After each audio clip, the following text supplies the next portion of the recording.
जिस इंसान ने आज तक कोई भी गलती नहीं की है, उस इंसान ने आज तक कुछ भी नया करने का ट्राई ही नहीं किया है। ऐसा ही कुछ मानते थे दुनिया के सबसे महान साइंटिस्ट एल्बर्ट आइंस्टाइन। 14 मार्च 1879 जर्मनी के उल्म शहर में एक यहूदी परिवार में पैदा हुए थे सर एल्बर्ट आइंस्टाइन। उनके पैदा होने के बाद डॉक्टर्स ने नोटिस किया कि उनका सर नॉर्मल बच्चों के मुकाबले काफी बड़ा था और वो एक एबनॉर्मल बच्चे के रूप में जन्मे थे। इसके बावजूद भी उनका दिमाग इतना तेज था कि आज तक कोई भी उनका मुकाबला नहीं कर पाया। आज 60 साल हो गए आइंस्टाइन हमें छोड़ के चले गए हैं, लेकिन आज भी साइंस उनकी थीसिस के बिना कमजोर है।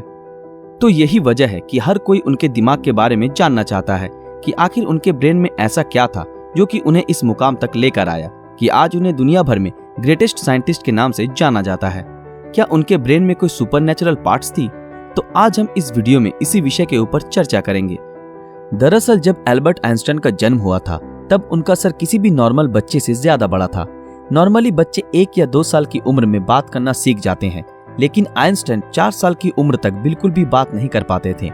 मगर एक दिन जब वो अपने माता पिता के साथ रात के खाने पर बैठे थे तो अचानक आइंस्टाइन ने कहा, सूप बहुत ही गर्म है। अपने बेटे को इस तरह एकदम साफ बोलता सुन उनके पेरेंट्स हैरान हो गए और खुश भी हुए। लेकिन बाद में जब उनसे पूछा गया कि अब तक तुम क्यों कुछ नहीं बोलते थे, तो आइंस्टाइन ने अजीब से जवाब दिया कि अब तक तो सब कुछ सही था। आइंस्टाइन के जीवन से जुड़े अजीबोगरीब किस्से यही नहीं रुके, बल्कि उनके बड़े होने पर भी उनकी कई ऐसी आदतें थी जिनके बारे में सुनकर हर कोई हैरान रह जाता है।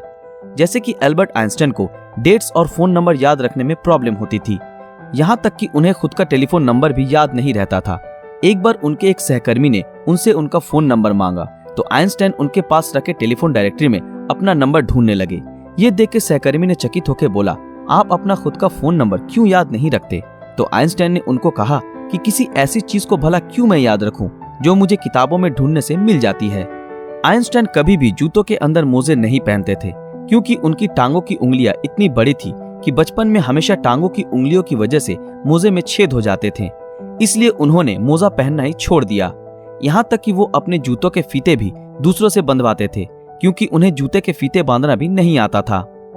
दोस्तों, आइंस्टाइन हमेशा कहते थे कि मेरे अंदर कोई खास चीज नहीं है, पर मैं तो केवल एक ऐसा इंसान हूँ जिसमें क्यूरियोसिटी कूट कूट कर भरी हुई है। लेकिन आपको ये जानकर हैरानी होगी कि आइंस्टाइन हमेशा से इतने बुद्धिमान नहीं थे, बल्कि वो बचपन में पढ़ाई में बहुत ही कमजोर थे। इसलिए बचपन में उनकी गिनती बेवकूफ बच्चों में की जाती थी। उनकी कुछ हरकतों की वजह से उन्हें कुछ लोगों ने तो शारीरिक रूप से विकलांग कहना भी शुरू कर दिया था। खास करके आइंस्टाइन के टीचर भी उन्हें पसंद नहीं करते थे, क्योंकि वो सिर्फ साइंस और मैथ के अलावा हर सब्जेक्ट्स में फेल होते थे और बचपन से ही आइंस्टाइन को किताबी ज्ञान में कोई रुचि नहीं थी। हालांकि इसके बावजूद भी उन्होंने दुनिया के सामने साइंस की कई ऐसी थीसिस पेश की जिसके बिना आज भी साइंस कमजोर है, और यही वजह है कि उनका दिमाग आज भी चर्चा का विषय बना हुआ है। 18 अप्रैल 1955 आइंस्टाइन की मृत्यु के बाद पैथोलॉजिस्ट डॉक्टर थॉमस हार्वे ने आइंस्टाइन के परिवार की अनुमति के बिना ही उनके दिमाग को रिसर्च के लिए निकाल लिया था और वो वहां से भाग गए।